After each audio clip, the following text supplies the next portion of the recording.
पर भारी भरकम जुर्मानों के बावजूद रोड सेफ्टी को यकीनी ना बनाया जा सका। ट्रैफिक हादसात में कीमती जानों का ज़िया मामूल बन गया है। मज़ीद तफसीलात जान लेते हैं नुमाइंदा बोलियूं खुर्रम मलिक से, जो कि DIG ट्रैफिक पंजाब वकास तज़ीर के साथ मौजूद हैं। जी खुर्रम, आगाह कीजिएगा।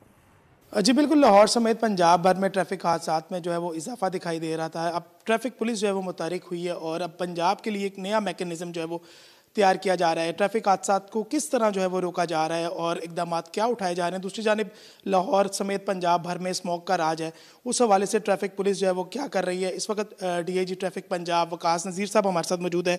ट्रैफिक हादसात में कमी जो हमारी पंजाब ट्रैफिक पुलिस की सबसे अव्वलीन तरजीह है और इसके लिए तमाम मुमकिन वसाइल जो हैं वो बरूए कार लाए जा रहे हैं।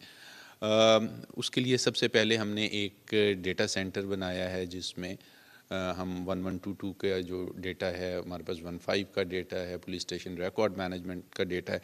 इसके अलावा हमारे अपने जो एक्सीडेंट क्लर्क्स हैं वो भी एक्सीडेंट के मौके पे जाते हैं और डेटा हमें भेजते हैं।